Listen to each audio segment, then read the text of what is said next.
Magandang umaga po. Naiyan ko po lahat na tumayo para pasimulan na po natin ang pagsamba sa Umaga Metro.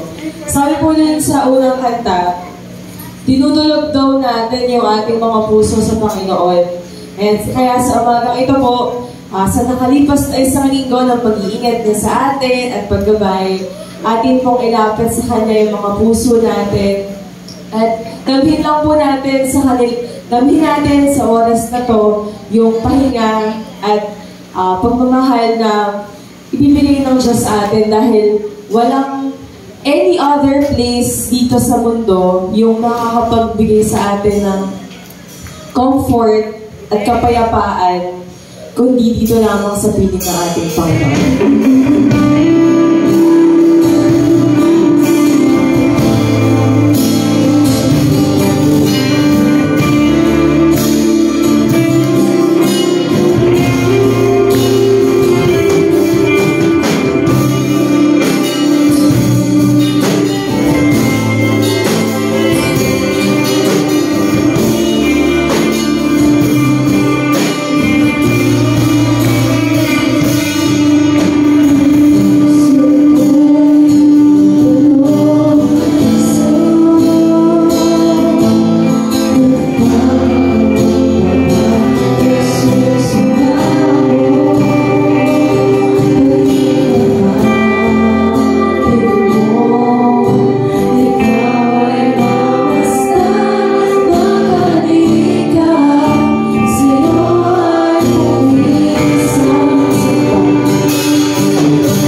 siya itinataas, gano'n natin siya pinampuri at dinadakila. Handa na po ba? Amen! May energy po ba tayo para maitaas ang ating Panginoon? Amen! Ay, hindi ko po naririnig.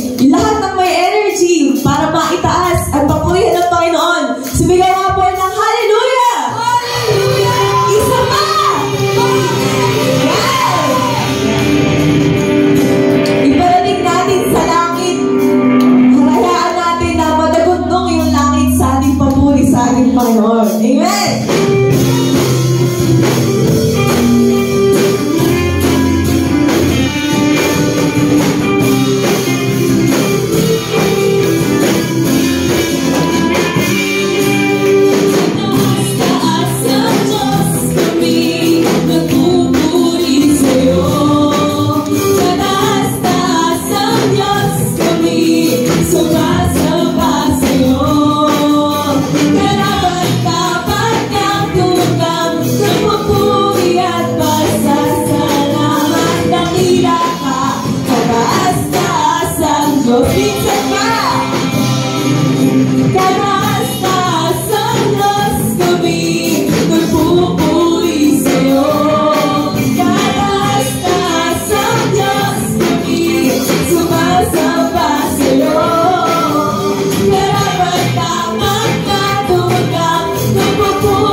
Taas-taas ang Diyos. Minsan pa, lakas na Diyos.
sa pagsamba.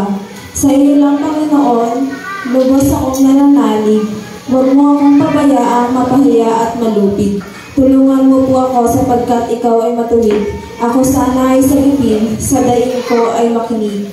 Ikaw nawa ang muog ko, aking ligtas na kanlungan, matatag na kabulihan ko, at matibay na sanggalang. Sa lahat ng masasama, O Diyos, ako'y ipaglaban. Sa kuko ng mababagsik, huwag mo akong pababayaan. Panginoon, sa iyo ko'y nilagak ang pag-asa. Maliit pang bata ako, sa iyo may tiwala na.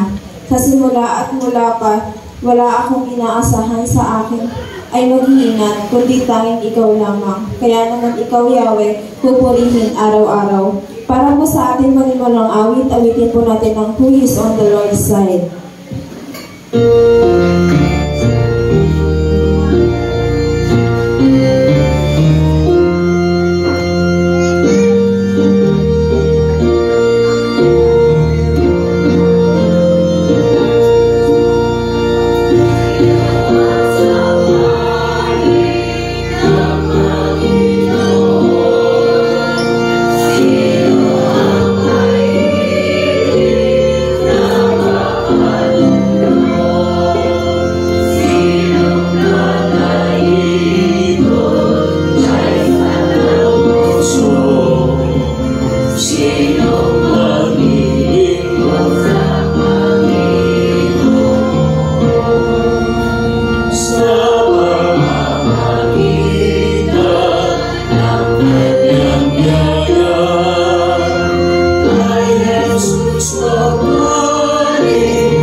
Tayo po ay manalangin. Panginoon, maraming salamat po sa umagang ito, Panginoon, na binigyan mo kami ng panibagong araw, Panginoon, upang magkatipon kami dito, Panginoon, upang sambahin ka. Maraming salamat sa isang linggong pagbiyaya at isang linggong pag-iingat sa amin, Panginoon. Manguna ka po, Panginoon, sa gawain ito, Panginoon, at ikaw po ang manguna sa taong gagamitin mo upang magdala sa amin ng inyong mensahe.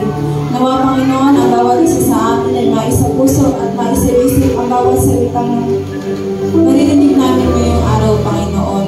Maraming salamat, Panginoon, sapagkat ikaw ang palaging namumuno sa amin sa araw-araw. Huwag niyo po kami, Panginoon, pababayaan sa mga susunod na araw pa namin, Panginoon. Ito po ang aming panalangin sa pangalan ni Jesus. Amen.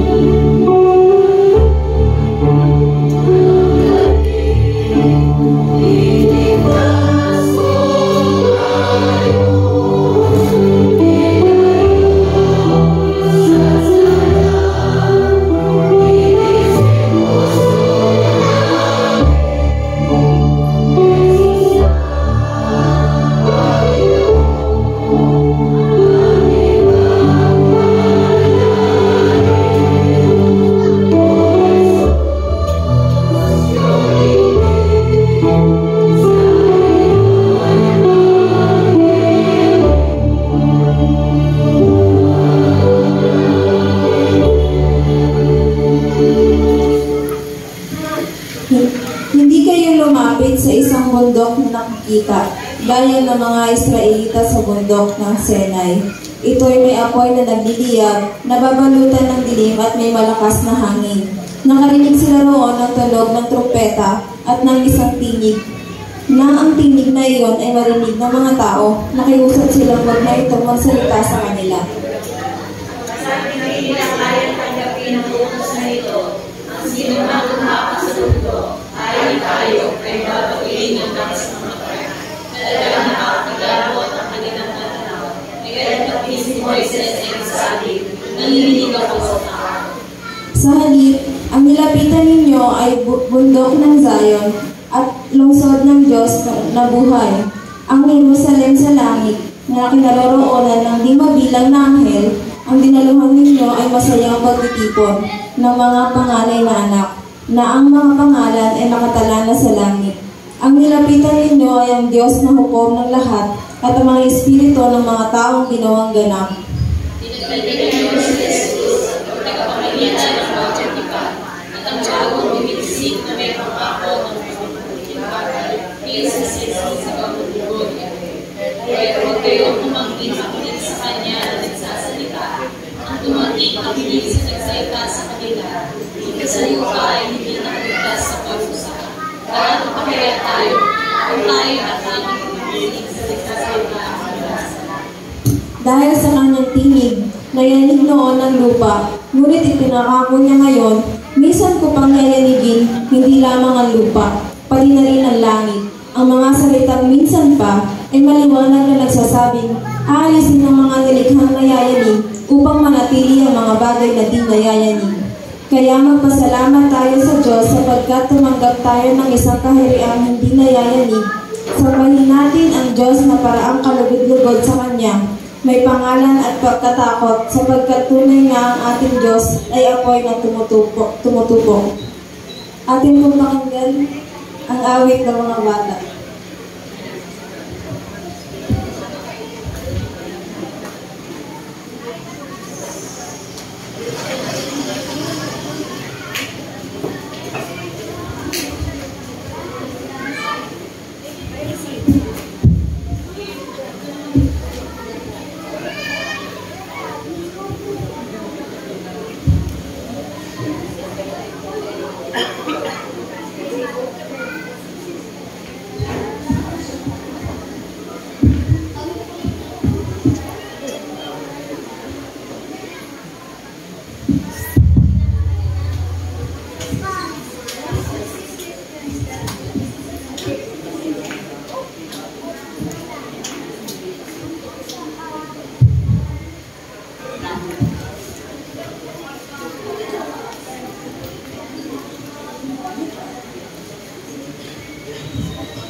Yan, i-extend po natin ang ating pumakamay sa mga batang ito. Panginoon, maraming salamat po sa buhay ng mga batang ito na ipinagkaloob niyo po sa bawat isa sa amin. Nawa, Panginoon, ang kanilang mga awitin ay nakakarating sa iyo upang magbigay ng pasalamat, Panginoon, at mabigyan ka nila ng papuri. Gabayan mo, Panginoon, ang kanilang paglaki, maging ang kanilang mga magulang. Puspusin mo, Panginoon, ang kanilang puso ng pagmamahal at ang maraming blessing sa pang-araw-araw nila. Sa matamis sa pangalan ni Jesus. Amen.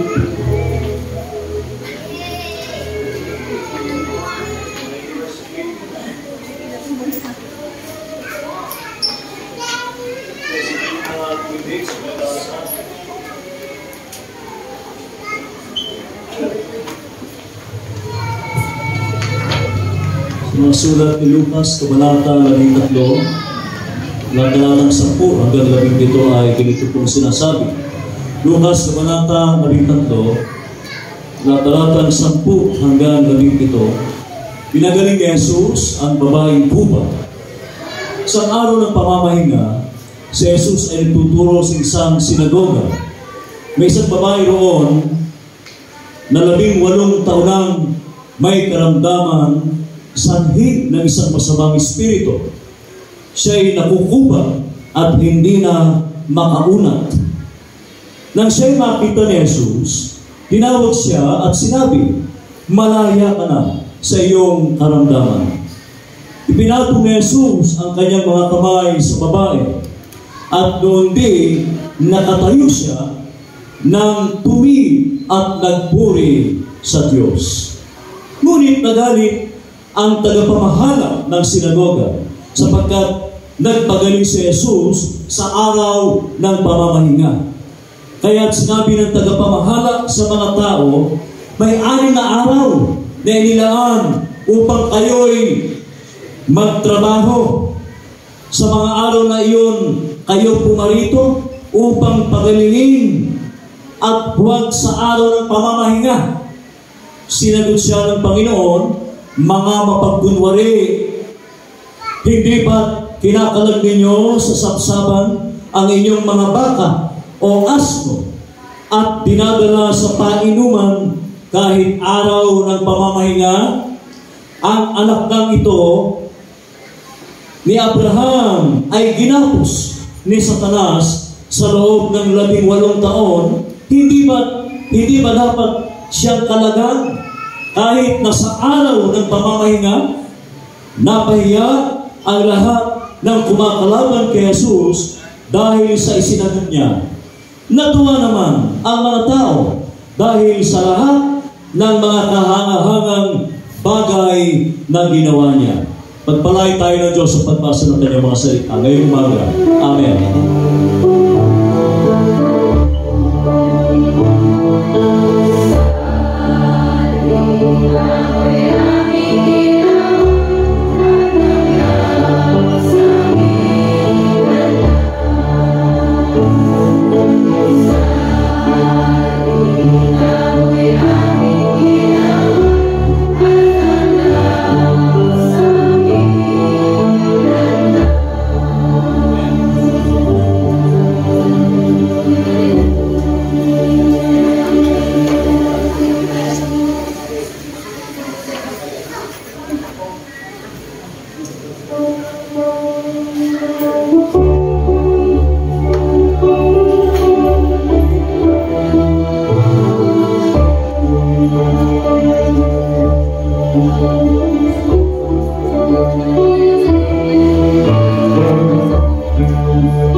Lucio, yung Pangulo ng Kalalakihan, ito talaga yung ating mga handog, Kuya Lucio.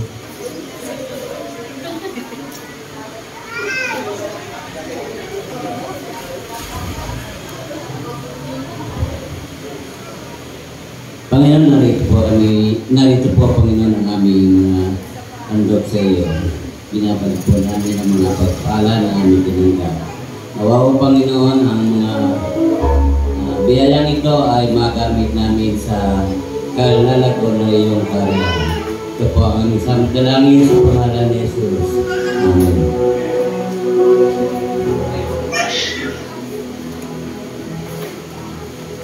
Ating pong pakinggan ang mensahe ng awit na dadalhin sa atin ng ating koro.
Hello?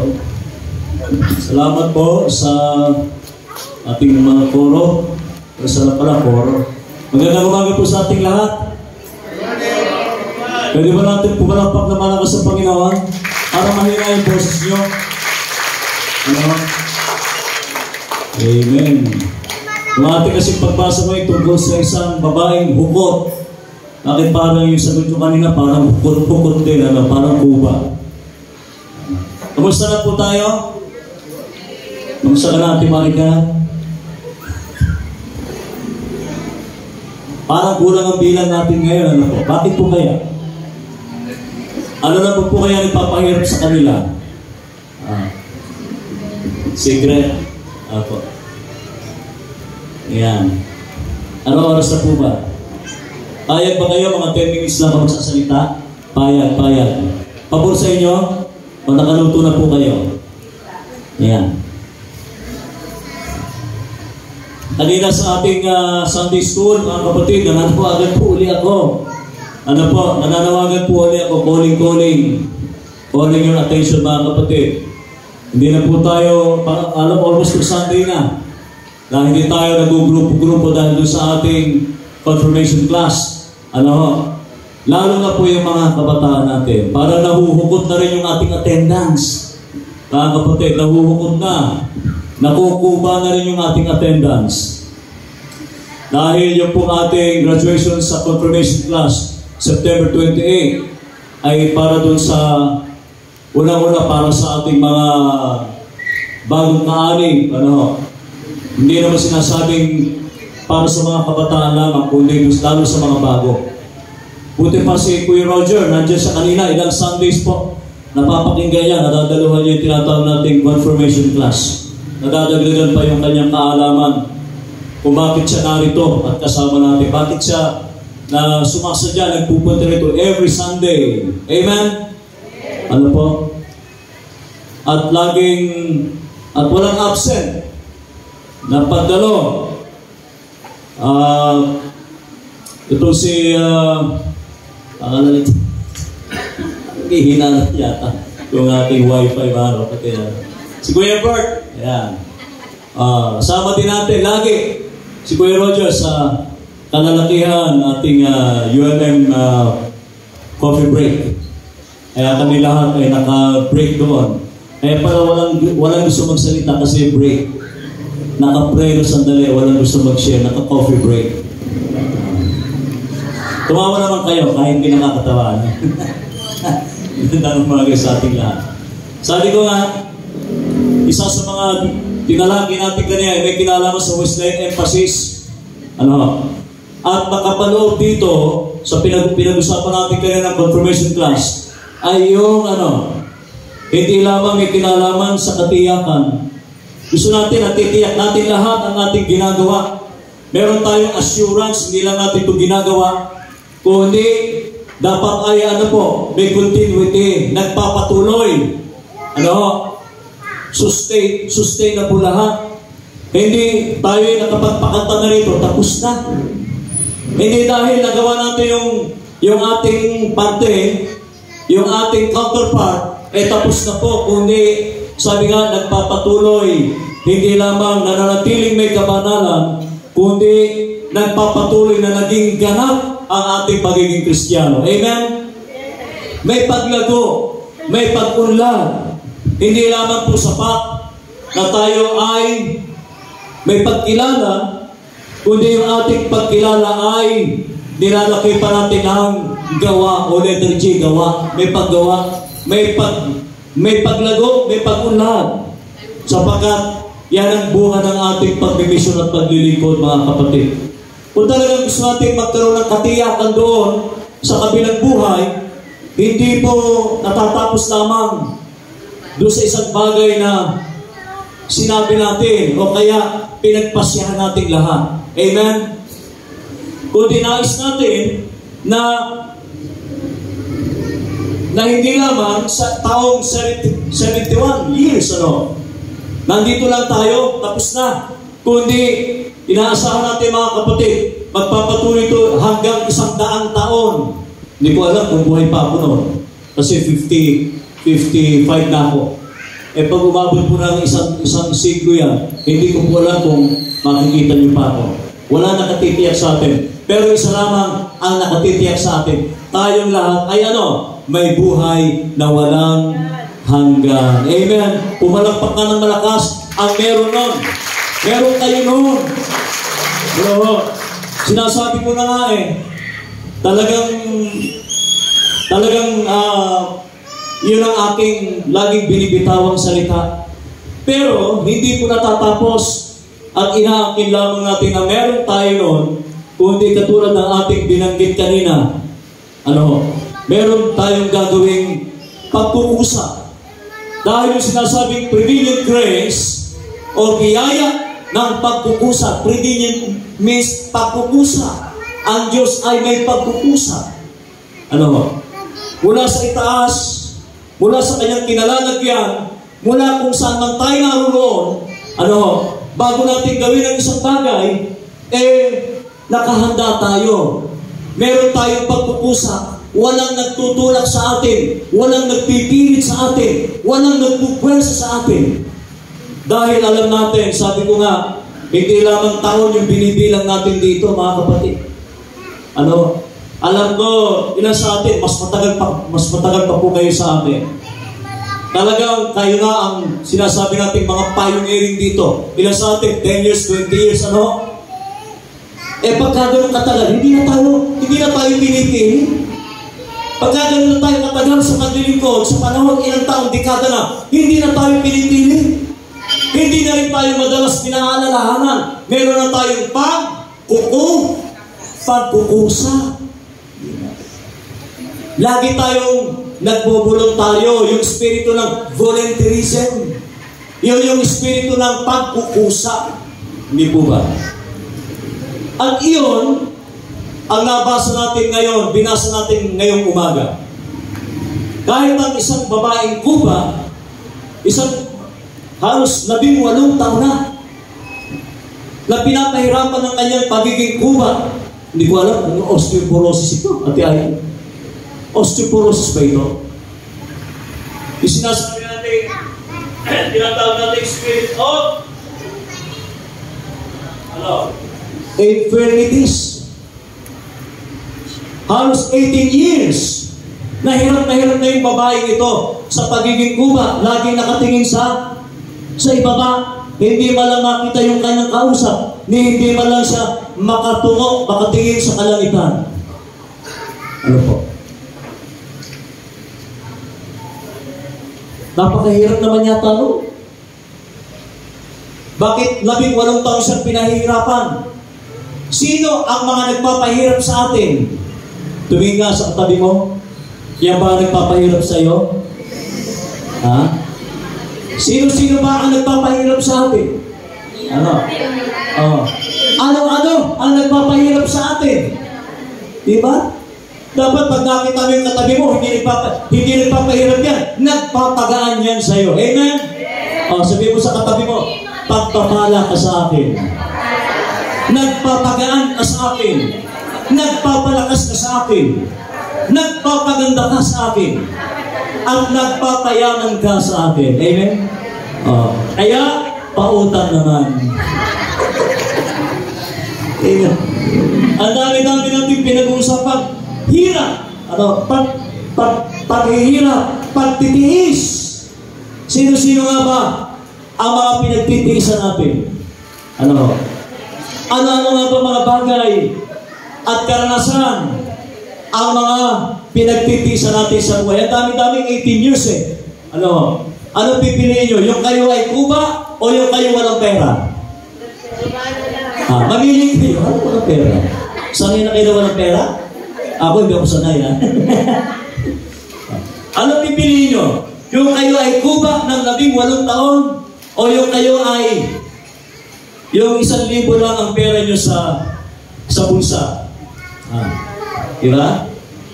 Ano pipiliin nyo? Yung 18 taon hindi makauna? Anong espiritu ba ang sumasalib sa kanya? Hindi po yung literal na espiritu, masamang espiritu. Masyado naman tayo, pag nakarinig tayo ng masamang espiritu, tayo ng masamang espiritu, hindi. 18 taon ba naman nakatira ka doon sa paligid, ano-anong mga espiritu? Sino-sino mga tao yun? Ano-anong mga influensya? Ano-anong mga bagay ang mga nagpahirap doon dito sa babae ito? Maaaring yung mga ilan sa mga manggagamot. Kahit na kaninong eksperto siya lumapit, ay hindi mapagaling ang kanyang karamdaman. Siya'y nakukuba at hindi na makauna. Pero, sa kabila ng lahat ng kanyang pagiging kuba, na kanyang hindi maiuna, nasaan siya? Nasa loob siya ng sinagoga.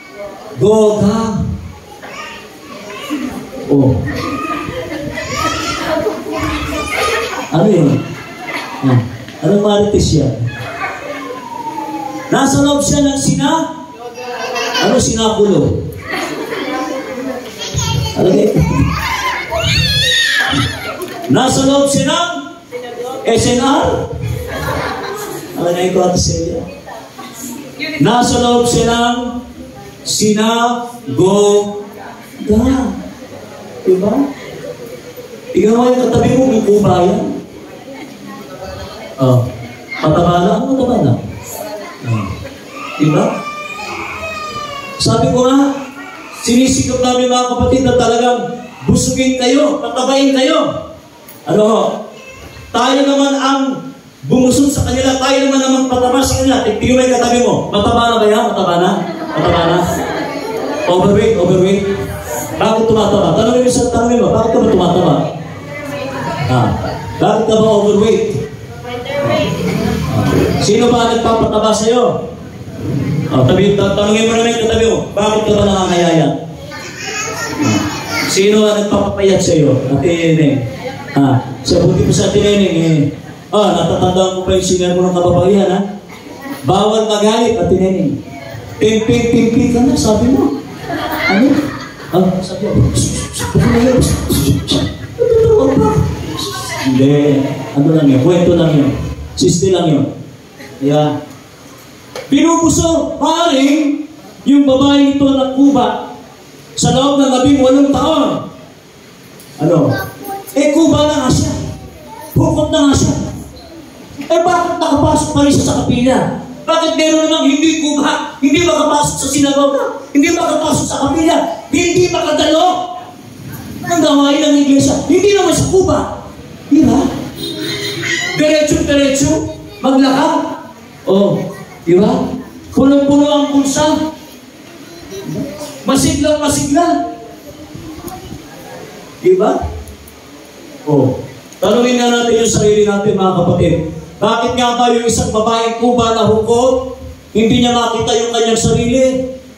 Lupa lang ang nakikita niya at ang kausap niya ay mga bulati sa lupa. Mga bulati sa lupa, kamusta na kayo? Hindi niya makita yung kanyang kausap. Lalo hindi siya makatingin sa langit, makatungo sa langit. Sapagkat 18 taon na, imagine mo, 18? Ilang taon na ba nagpapahirap sa inyo? Sino ba yung mga tao ilang taon na nagpapahirap sa inyo? Sige nga. Sino ba? Sa inyo na, huwag sasabihin na. Sikreto na lang natin. Ate Merly, sino na nagpapahirap sa iyo sa loob ng 18? Sa loob ng 30 taon pagsasama natin, sino ang nagpapahirap sa iyo? Sumagot ka ng totoo. Sakit. Wala. Pinakabahan ako. Diba? 18 taon, 20 taon, ano po? Pero sa kabila ng lahat ng kanyang pagiging kuba, sa kabila ng kanyang pagiging hopeless, pagiging helpless, nakita pa rin siya sa loob mismo ng kapilya. Nakita pa rin yung kanyang presensya. Hindi naman siya humihingi ng tulong. Panginoon pa, pagalingin mo naman ako. Nandun lang siya. Pumasok na siya sa sinagoga. Wala namang sinabi doon, pagalingin mo ako, Panginoon. Hindi ka tulad din Naaman. Ayon sa ating ilang pagbasa sa leksyonaryo. Gusto mong gumaling? Sabi ng kanyang alipin, Panginoon. Siya yung hepe, siya yung chief of staff ng Israel. Hepe, gusto mong gumaling? Sabi ni Propeta Elijah, gusto mong gumaling?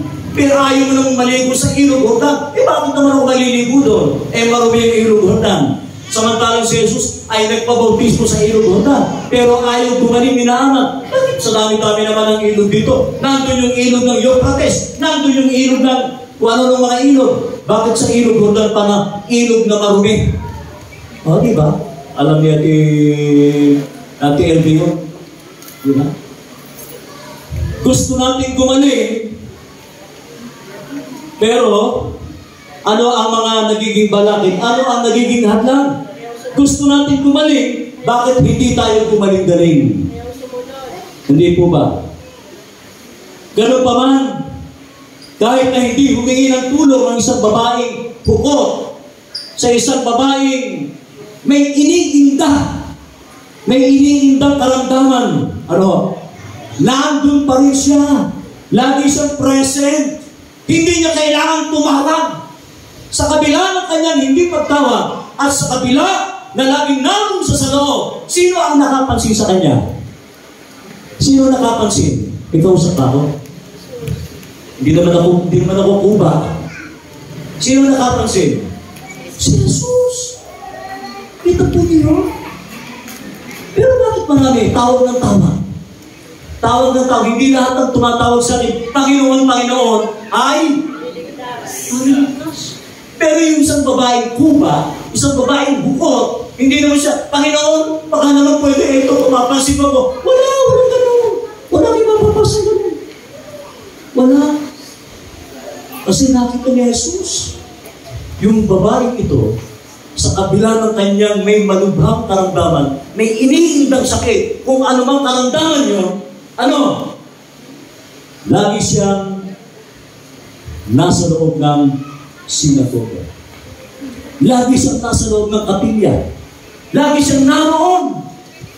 Nakikinig. Hindi ba rin nakita mo dito si Kuya Freddy. Nakita mo si Kuya Freddy. Noong nakarang linggo, nakita ko naman si Kuya Greg. Andiyan siya, akay-akay. Minsan kahit na hindi tayo tumaas ang kamay, Panginoon, mapansin mo naman ako, parang hindi mo na ako napapansin. Ang Diyos pa rin ang may kakayahan at kapangyarihan magpagaling sa atin. Ang mahalaga, sabi doon, nakikita niya kung sige ko tayo. Hindi mo kailangan i-insist yung gusto mo, sapagkat ang Diyos mismo ang nakakakita ng ating katapatan. Amen? Walang pa naman natin ang Diyos, mga kapatid.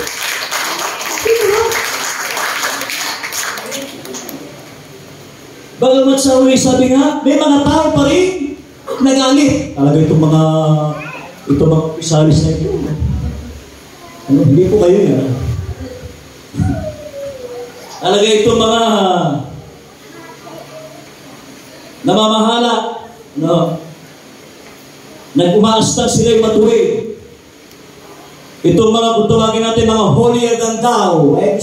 Gusto niya natin, maayos ang pagsamba. Diba? Walang distraction, walang interruption. Yung ba tinitignan ng Diyos? Wala mo siya sinabi, kailangan maganda yung pagpapakanta, pagpapaawit ha. Walang ganun. May nabasa pa kayo wala. Nagdudumilat yung teksto. Walang ganun.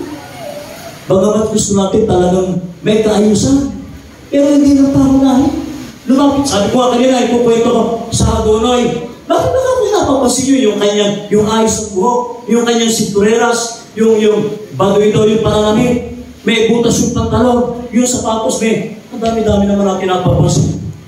Hindi ba ako napansin? After ng worship, lahat ng mga programang ginamit natin, hindi pa paperless po nun Age 34 po ako nun. Hindi pa paperless, ang dami-daming papel, kung ano ng mga balat, anak.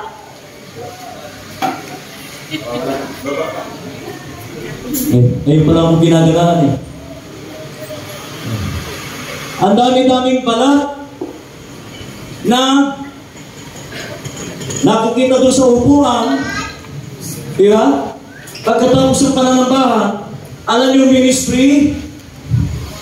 Alam mo ako dito.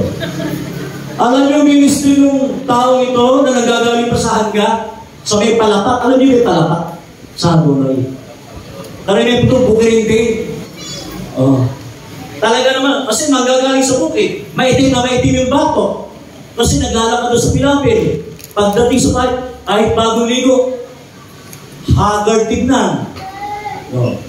Pero pagkatapos sa worship, sinisilong niya lahat ng programa. Kinukulekta niya sa upuan. Alam mo naman tayo mga yeah, pagkatapos gamitin nakatiklop, nakaipit. Meron ang iblado, may nakaipit na juicy fruit, bagong gam. Tayo may isang bumuk na takalawin namin. Hindi yung pala. Yung pala, lobat. Yung pala, lobat. Diba? Pagka, ang dami-dami natin, masyado naman tayo napaka-legalistiko. Ang dami-dami natin napapansin. Hindi natin napansin kung anong maliliit na mga ministeryo. Hinahanap natin yung wala at ang hindi natin nakikita ay kung ano ang meron tayo. Amen, at ang meron ng iba. Di ba? Ito masyado mapaganap. Tapos pag tinignan mo kanyang sobre, laging present. Laging may kaloob sa Diyos. Tapos ang dami-dami natin bilog po na. Nagalit sa akin. Ibis na mag-anim na taon ako, 5 taon na lang ako. Dapat sana po, so extend namin yung assignment mo. 5 taon ka na lang, sige ka ako. Tama na rin yun. Okay na rin yung 5 taon. 5 taon na rin lang ako pinakikita. Sabi, hindi nagbabago. Bagaman sabi nga dito, sa isang babaeng huko, sa kanyang pisikal, saan ba tayo nagiging huko? Maaaring normal tayo, tuwid. Pero ano-ano ba yung mga hukot sa buhay natin? Ano-ano ba yung mga hukot sa ugali natin? Ano-ano ba yung mga kuba sa pag-uugali natin bilang pisan? Maaaring tuwid kayo. Naka-straight pa kayo, diba? Chest up, chest in. Kamusta na ba yung ating attitude, yung ating karakter? Baka mamaya, may mga kuba sa ating pagkatao, may mga pagkahukot na dapat ituwid sa ating sarili, sa ating buhay, sa ating karakter. Lalo na sa ating minamahal na iglesia. Diba? Kahapon, Sabado, kita nyo, talagang maraming bababuhin. Hindi nila alam yung namamahayag. Akala nila may namamahagi ng ayuda. Ba naman kasing mega po na yan, akala nila nagpapamahagi ako ng ayuda. Nakarating ako hanggang Alpamart, hanggang doon sa Barangay Hall, sa May Osing. Mga kapatid, magandang hapon po sa inyong lahat. Ngunit po kami nag-aanyar sa inyo. Nag-aabang sa inyo mga tao. May kabataan, may matanda. Akala nila may ayuda. May noodle sa kanila, akala may bigas ako paninigay. Ay, sir, ano po ba yan? Alam naman may dala akong Biblia. Alam naman may dala akong yung Biblia nila. Kay liwanag ko, Biblia. Tapos ipinapahayag ko, kami po ay mamamahayag. Kami po ay magbabahagi sa inyo ng buhay na walang hanggan. Ng banal na kasulatan, ng salita ng Diyos. At sinisimulan namin sa mga bata ito upang sila'y palakin lamang natin. Hindi sa mga gadgets, sa cellphone, sa tablet, o ano. Kundi palakin natin sila sa aral at turo ng ating Panginoon. Doon lang sila na, yung pa, nagpasukan na rin. Pasukan sa bahay. Nagpasukan sila. Totoo naman. Kita nyo, napakaraming buko. Kailangan talaga natin lumabas. Kailangan talaga natin puntahan ng mga taong akala natin ay normal, pero meron palang mga pagkahukot sa buhay natin, mga kapatid. Kamustahin natin? Pero yung mga kapatid, ano nga ba ang mga dapat nating ayusin? At tulad ng isang babaeng hukot at kuba. Hindi tuwid ang katawan. Meron siyang dahilan. Meron siyang malalim na dahilan para hindi dumalo sa sinagoga. Pag napapagod ako, hindi ko kaya nakakaupo ng matagal. Kailangan ko yata uminom ng mga calcium. Di ba sa store? Di ba ininom ng mga osteoporosis may calcium?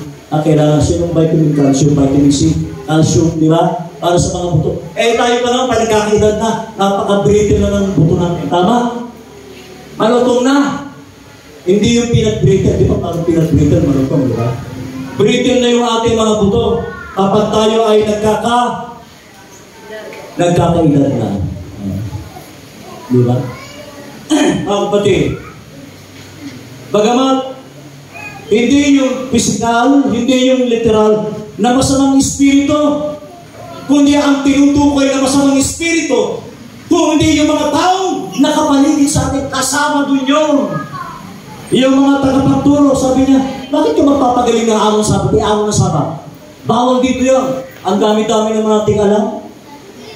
Ang dami-dami nating instruction. Doon sa mga taong maaaring naging dahilan ng pagkakuba ng babaeng ito. Sino-sino pa sila?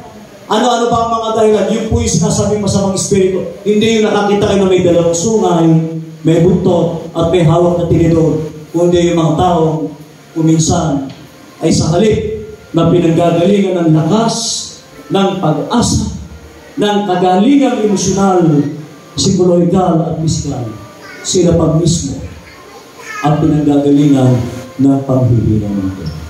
Kung meron tayong tutulong, huwag na po natin ipagpabukas. Di ba? Anong kasabihan mo nga rin? Madalas natin nga rin kasabihan. Aanhin pa ang damo, pagpatay na ang alagang aso. Alagang aso. Pagpatay na ang kambing. O ang kabayo. Diba? Mga kapatid, sana po maging eye-opener sa ating lahat. Katulad ng isang babaeng hukot at kuba, merong hindi ka nais-nais na kapansanan, kuba. Kung tutusin, marami siyang gusto, marami siyang dahilan. Pero bakit ang isang normal na hindi naman kuba, hindi naman hukot?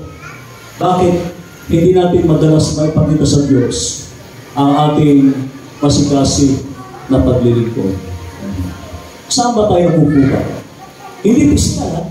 Saan nakukuba yung buhay natin? Saan nakukuba sa bahagi ng buhay natin? Saan ba talaga tayo nakukuba? Nakukuba sa paghahanap buhay. Sa kapupuyan. Diba? Sabi nga ng isang eksperto, kahit daw gaano pa kasustansya ang lahat ng ating kinakain. Lahat ng kinakain natin, pili tayo ito, pili dyan. Sabi niya, kung tayo naman ay sagana sa puyan, bali wala din ang lahat ng masustansya kinakain natin. Amen? Mahirap magkasakit. Mahirap din mag-alaga ng may sakit. Amen? Naranasan niyo naman yun. Mahirap magkasakit. Ako pa naman po pag nagkasakit Nay! Umumay-may na, Nay! Hindi na ako umiyak. Napakapangit ko rin umiyak. Tumitingin ako sa salamin. Ganito pala ako umiyak. Hindi na ako umiyak. Bakit ako ba umiyak Napakapangit. Mahirap pagkasakit. Mahirap din mag-alaga ng may sakit. Pero palakpakan natin yung mga nag-aalaga ng may sakit. Bakit? Palakpakan natin. Akala niyo madali. Papalit tayo, ha? Mag-aalaga. Luluwas ka pa. Dadali mo pa sa mga saan niya. Check up, di ba? Mahirap. Napaka-privilege natin. Sabi nga nanay at Elvin, napaka-advantage natin. Salitang advantage. Hiramin ko. Advantage. Privilege tayo. Meron tayong sasakyan. Paano naman yung wala? Meron tayong pera. Paano naman yung wala? Ang pera lang pagpila namin sa super health center. Sa health center, di ba? Pagpila mo doon, talaga naman. Pay dito, mga nanay. Yung pamaypay. Alam mo yung ginagamit nila pamaypay, yung reseta. Kahit wala akong dalang pamaypay ito. Nagkakaluray-luray na yung reseta. Papaypay. Nakapila doon sa ipaghingi ng ganito pumipila din ko kasi ako doon. Nakapila rin ako. Pero habang ko nakapila, nag-i-interview na ako. Kamusta na po kami? Kamusta ang pinasama niya? Iniwanan po kasi ako nakasama. Totoo niya kung ano na.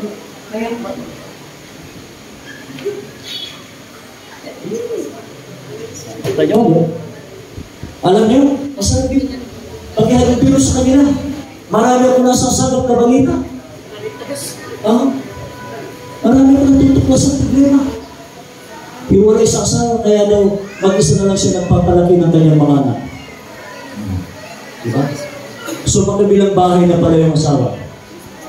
Marami, mga kapatid.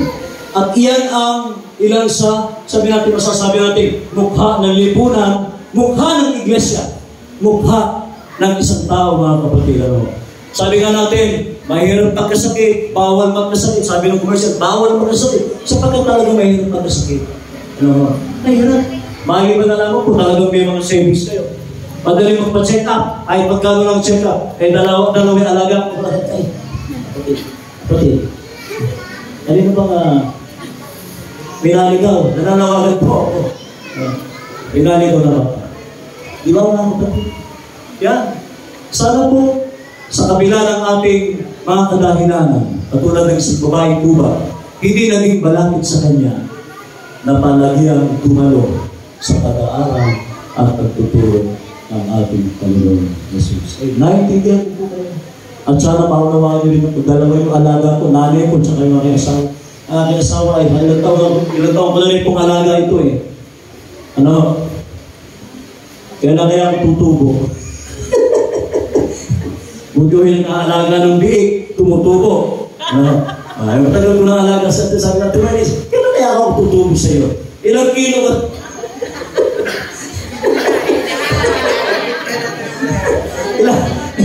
Ilang kilo ka kayo? Pag tinimbang ka, tutubo ba ako? Isa na yan, nag-uusap. Actually mga kapatid, pinapasaya ko na yung sarili ko mag-isip. Tumatawa ko magsasalamin. Eh kayo, nandyan ang pamilya, asawa nyo, may nagpapasaya sa inyo. Sabi natin sa inyo, nagpupwento rin nung, di ba, tungkol sa kanyang karanasan. Ako, bumaharap na ako sa salamin. Bumaharap ako sa salamin, tumatawa ako mag-isa. Wala nang tatawa sa akin eh. Hindi naman ako nakikita natin ulit. Paano ka nanay? Nay, paano may tumatawa? Hindi nila alam, pinapatawa ko yung sarili ko. Wala nang may magpapatawa sa akin. Pag nasa bahay na kami, Ama, sabi ko nga, nai-enjoy ko lang, paglabas ko na. Sabi ko, eto na ako sa totoong buhay. Eto na ako sa realidad ng buhay. Pag hawak ko na yung inyong megaphone, ayun na, nababawasan na yung bigat. Pag aalis ako sa bahay, nababawasan na yung bigat. Pag nasa bahay ako talagang, lagi tayo na. Sabi ko, mamaya, kailangan kong lumabas, bumayo. Pag nasa labas ko, mga kapatid, talagang nakausap ko yung mga tao. Nandiyan sila, ngayon pala ay birthday ni, birthday ni Kuya Eddie, kapatid ni Kuya Helio. May paanyaya sa ating panangalin natin ay, Kuya Eddie, sabi niya, Pastor, si Kuya Helio naman ay sa Miyerkules, sa birthday niya, may paanyaya din sa atin. Puro pakain. Kaya walang inanyaya, hindi kayo kasama, pasensya na kayo. Pasensya na kayo, sa akin lang muna. Mga kapatid, sana po, habang malakas tayo, huwag nyo na hintay makuba kayo. Mayroong papasok niya, puro kuba. Wala ka gano'n kayo lahat. Napakasagawa naman na. Habang malakas tayo, mga kapatid. Council ang nakasan kong dumalo. Napakarami namin ng linggo. Pinapalakpakan nyo na maraming bagong mukha. Ang misyon. Talaga naman, galak ako. Walang na lang, ayaw tapusin yung sermon ko. Na-inspire ako, mga bagong mukha. Talagang kailangan tumanggap na sa Panginoon. Iglesia na talaga, talagang ko iglesia na. Tulungan natin sila, tama yung na-raise ni Kuya Domin. Kailan natin na-asikusin yung lupa. Nakausap na yung talagang bibigyan na lupa. Isang iglesia na sila. At tulungan natin sila. Kung mayroon ng bakante, tingin sa tabi natin, itabi na natin sila dito. Kaya walang bakante. Tandaan mo kasi yan. Walang bakante. Hindi naman sila kakasali sa bakante lote na yan, sa tabi ng daan. Wala pa sila 50 mga kapatid. Isang iglesia naman sila eh. So habang tayo malakas, habang nakapaglalakad ng masigla, tingnan yung katabi mo, wala naman may kuba ito eh. Wala o. Matataba pero kuba. Matataba sa paglilingkod. Amen? Okay. Pagpalain tayo lahat. At bagamat may mga tao minsan ay nakapagpapahina sa atin katulad ng mga religious leaders na ito, ay sinabihan pa rin ni Jesus, kayong mga Kunwari, huwag tayo masyadong plastic sa paglilingkod. Hindi ba't kinakalam ninyo ang sasapsapan ng mga baka o asno at dinadala sa painuman kahit araw ng pamamahina? Tinatanong ko nga rin, sasabi ko, paano naman yung mga kasapain natin? Sumisig pa tayo pero naiiwan sila. Yung mga kasapay, katulong, nag-aalaga na, di ba? O, paano yun? Nandito tayo pero may mga naiiwan tayo sa ating mga bahay. Kaya, sabi nga natin, sa bandang huli, alam natin, dalawang bagay lang. Sabi nga, pag gusto natin, maraming paraan. Pero kung ayaw natin, ang dami-dami natin dahil. Hindi naging dahilan sa isang babaeng Cuba, 18 taon na may iniindang karamdaman. Sana po, mababaw na dahilan, kahit mababaw na dahilan, mga kapatid. Ipagkatiwala natin sa Diyos na kahit ano pa ang ating katatayuan sa buhay, ay lamang tayo na laging handang maglingkod sa magitan ng ating Panginoon sa Kristo. Ituwid na natin. Huwag tayo magpakakuba. Ituwid na natin ang mga dapat ituwid natin. At walang ibang makapagpapagaling. Sabi nga, ano sabi ng Jesus? Malaya ka na sa iyong karamdaman. Amen? Palagpakan natin ang Diyos, mga kapatid. Talaga nga bang malaya na tayo? Talaga nga bang malaya na tayo? Amen? Malaya na tayo. Huwag natin ikulong yung ating sarili sa anumang pagkahuko ng ating buhay. Sa anumang pagkakuba ng ating pagkatao. Bagkos, ipaubaya natin sa Diyos na siya ang tunay na magpapalaya sa ating mga karamdaman. Hindi lamang ang karamdaman pisikal, hindi lamang spiritual na karamdaman, kundi alam natin, napakaraming karamdaman sa buhay natin. Huwag natin gawing excuse, may karamdaman akong ganito. Pero higit sa lahat, nariyan ang ating Panginoon Kristo na laging handang magpalaya sa atin sa anumang karamdaman natin. Amen? Pagpalain tayo lahat sa pangalan ng Ama, ng Anak at ng Banal na Espiritu. Amen.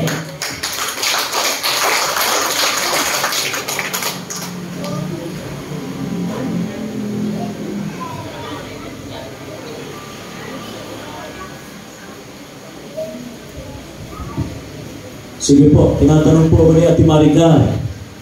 Baka na po meron gusto mag-testimony.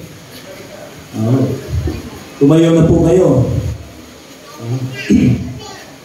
Hindi naman kayo kuba, Wala may kuba sa atin, wala. Wala may hukot, wala. Hindi mo yung katabi mo, hukot ba yan, hukot? Straight body pa nga. Sige po, baka merong gusto magpatuto, para si Engineer, tumayo Engineer, patuto. Si Ate Dalia. Ate Dalia. Alam pa ka natin. Sige po, Ate Dalia. Magandang umaga po. Hindi po ibig sa inyo na may pinagdadaanan ako. Nawala po yung boses ko.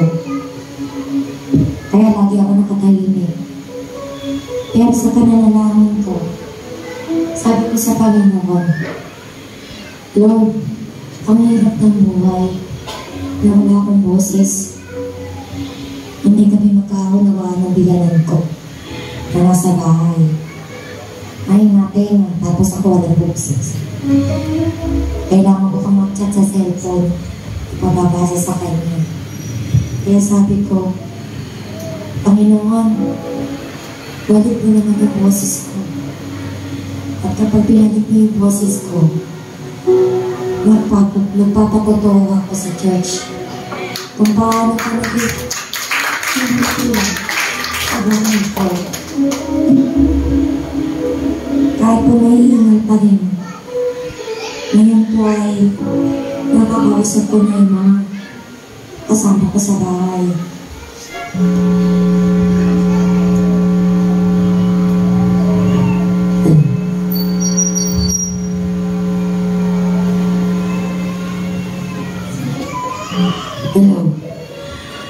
Yung nakaraan pong pangyayari sa akin, sa aking pagkakasakit. Namaga po yung aking kanang pisngi. Lumago po yan. Sabi ko sa Panginoon, Panginoon, pagalingin niyo po yung pisngi ko. Kasi masakit, mahirap kumain. Then, tinext ko yung doktor ko. Sabi niya, punta ka sa klinik. So, nung araw na napunta po kami, oras na nakita ko ng doktor, ang sabi niya, kailangan kang i-admit. Sabi ko, Dok, bakit admit? Ano na nga dyan takot? Kasi, maumampal na naman ako. Ayoko. Inintindi ko. Bastos. Sabi niya, pag hindi ka nagpa-admit, ikamamatay mo yan. So yung sinabi, ikamamatay mo yan. Yun yung umubo sa ikot ko. Sabi ko, sobra naman. Namakalang. Kaya nun, si Vito, nasa may pinuntahan siya. Sabi ko kay Habi, tawagan mo kuya mo. Yan habang iniintay namin si Vito. Nag-isip ako. Katabi ko si Ami, sabi niya, ate, ano pa siya mo? Sabi ko sa Panginoon, pagkalingin niya. Siguro sabi nila, para gumaling ka, kailangan mo makumpahin para magkamot ng doktor. Kaya sabi ko, dahil dumating si Lito, Dad, magpapaumpay na ako para gumaling. Sabi kasi ng doktor, magkatanong na sa admission kasi bibihira ang bakanting kwarto. Kaya, kung kami huli, nagpilit kami sa admission na oras na may bakanting kwarto, itawag sa amin para magkapunta kami. Alam niyo po, hindi po kami umuwi. Pagpunta namin sa admission, may bakante na kami kwarto, inilansi. Hindi na siya ganun kamura, pero hindi siya kamahal at komportable sa amin.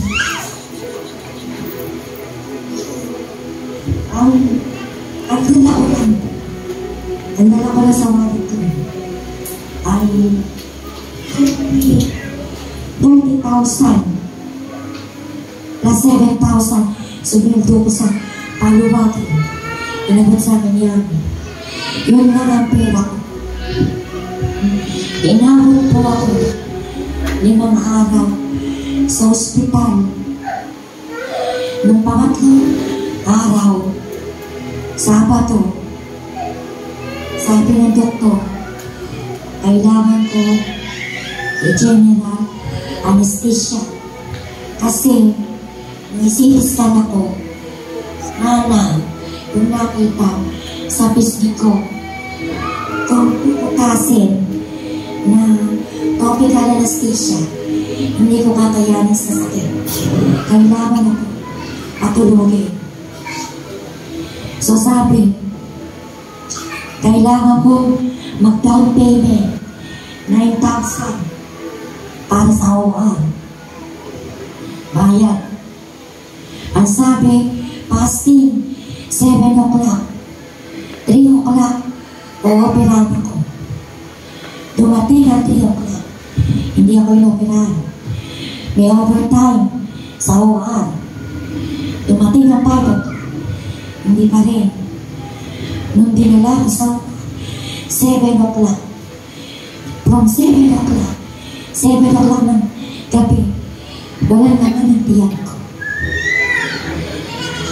Nung magising ako sa OR, alas 11 na ng gabi, Nung pa lang ako, pinuntahan ni Tito para pakainin. Sa gutom ko, naubos ko. Tapos, ang BP ko, ayaw pumilis. Lagi mababa. Kaya hindi ako malas. Recovery. Nung makabalik ako ng kwarto, anong oras na dati? 2:00 na ng madaling araw. Nung na ako naibalik. Nung umaga, tinignan ni Lito ang aming running bill is 89,000. Pangatlong araw pa lang. Sabi ng doktor, malas kami, baka Monday. So, si Ashley ay umuwi, si Sheila pumalit. Noong Monday, may nilapitan si Sheila na dati natin nilapitan. Ngayon, inilipat kami sa ibang kakausapin. Lunes na umaga, 8 o'clock o 9 o'clock, may tumawag. Sabi, kayo po yung nakatumpay? Opo. Sige po, mayroon po kayong tatanggapin. Guarantee letter worth 75,000. Ano po sa pampay, sa hospital.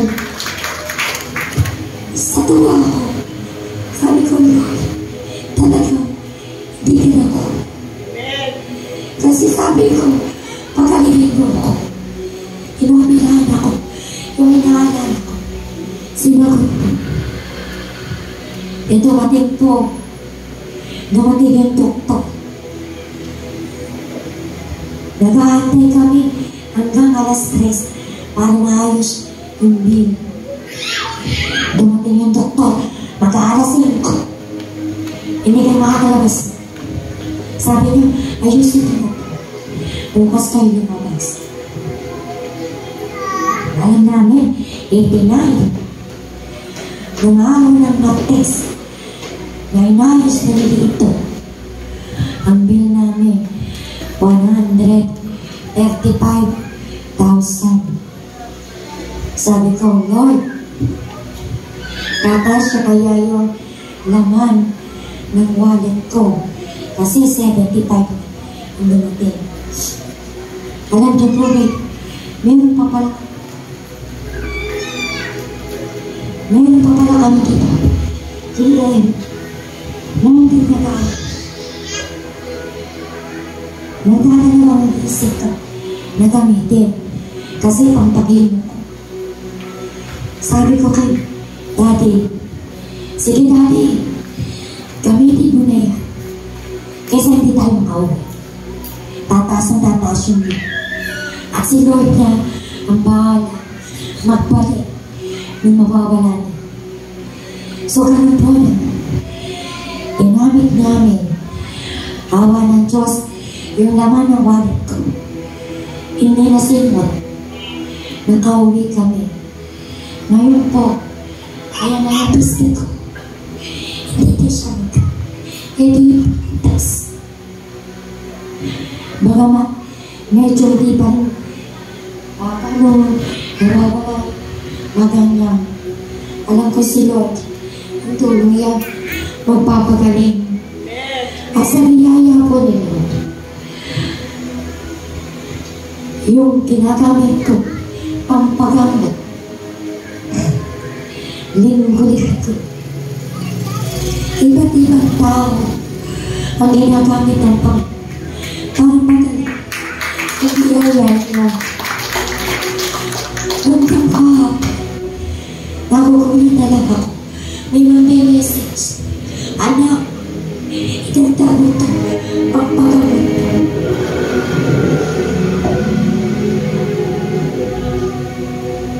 May tao na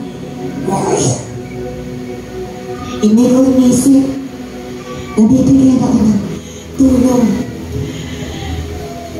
Nung Biyernes na pumunta ako para magpagalit. Biglang may inabot sa akin. Sobre. Pampakabot ko daw. Sabi ko, Lord, talaga, hindi ka nagkukulang. Yung pinuproblema ko noon, ikaw ang lagi nagbibigay ng kasagutan. Kaya, sabi ko, Panginoon, naniniwala, pinagpapahinga mo ako dahil masyado ako nagpagod. Kaya sabi ko, Lord, bigyan mo Panginoon, kakakataon, kakalitin ko ang buhay ko sa paglilingkod sa iyo at sa mga kakalitin ko. At kung tayo mawala ng pag-asa, kasi ang Diyos hindi natuto, hindi siya nako hamas sa Diyos ito.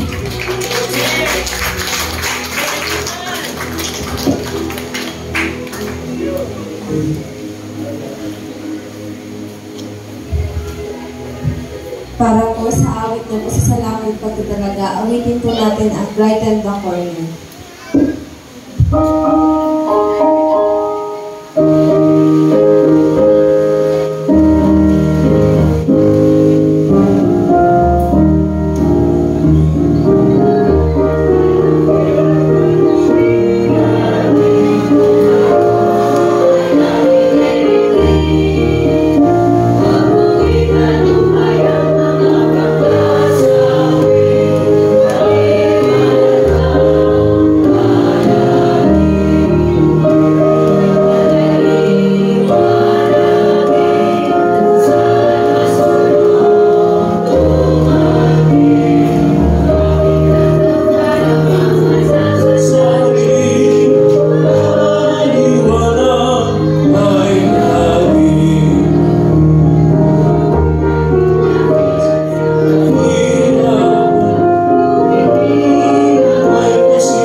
Kailan Diyos,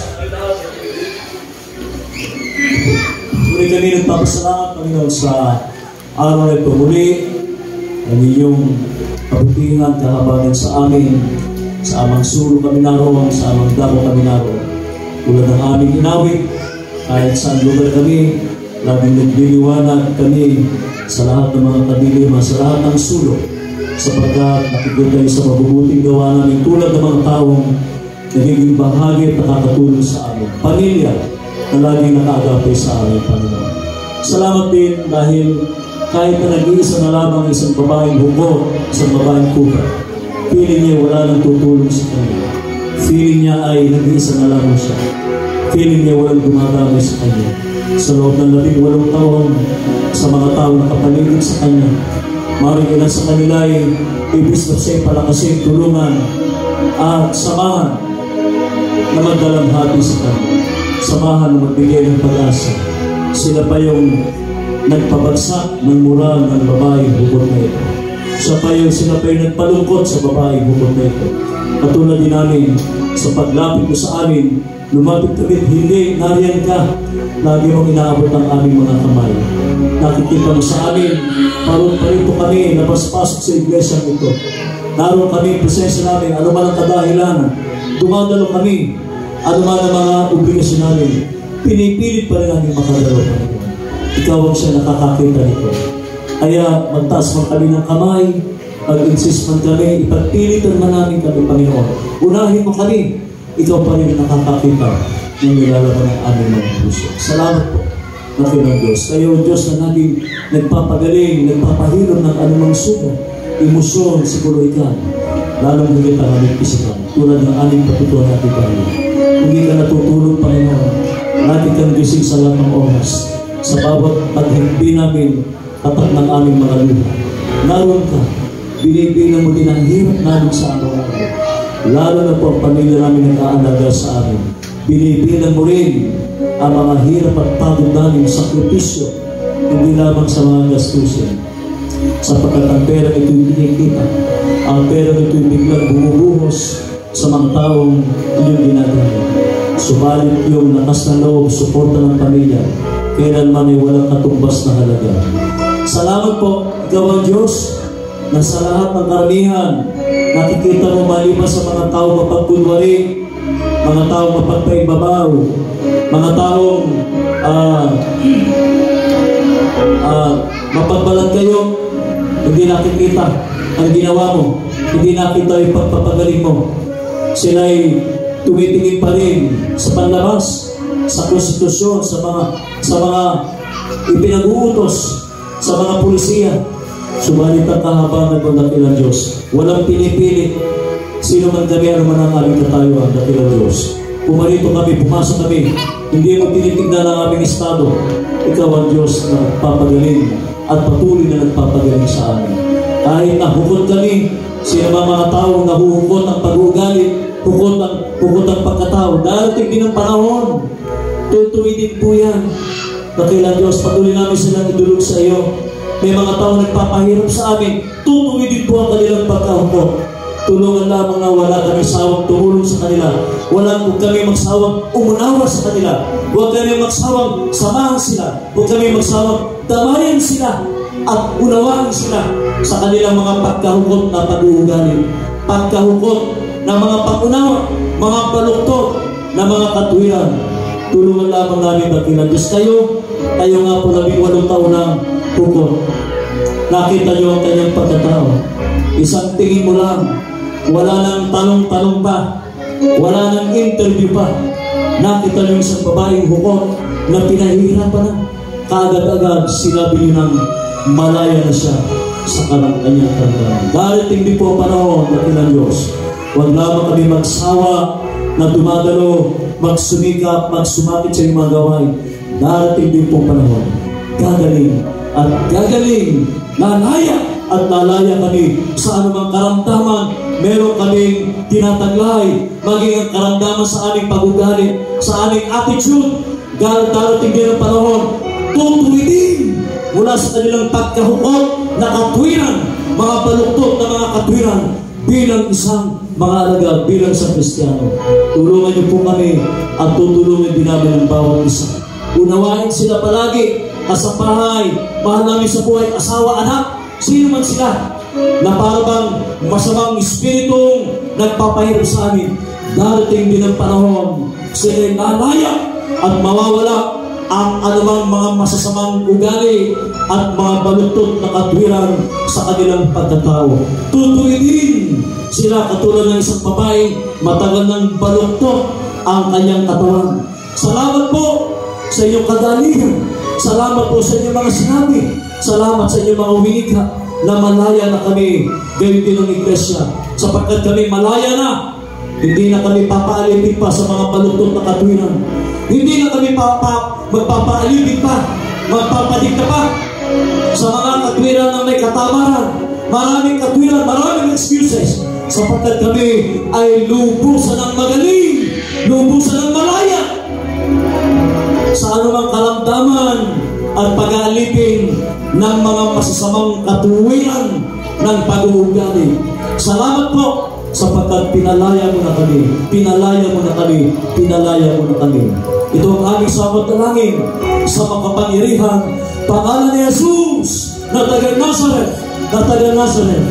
Amen. Amen.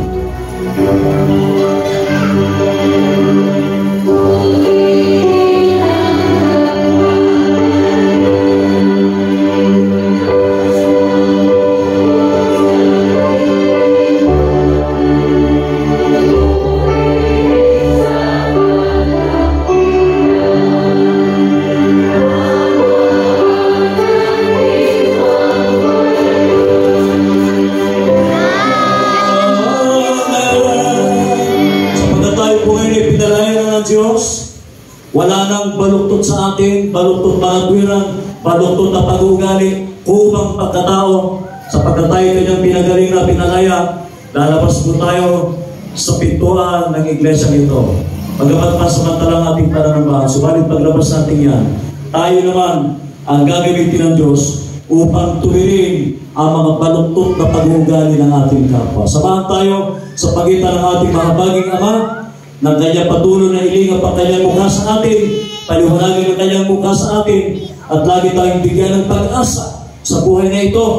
Laging may pag-asa, sapagkat ang Diyos ay buhay. Ang ating Panginoon Jesucristo na buhay mula sa kamatayan, sa libingan, na ngayon ay may pagkabuhay na maguli sa ating lahat. Ang kaaliwan ng kanyang banal na Espiritu ang laging sumama sa ating mga tahanan, lalong higit sa ating buhay, manatili sa atin ang kapayapaan, pagtitiwala at kapanatagan sa buhay na ito. Samahan tayo mula ngayon at magpakailanpaman. Amen.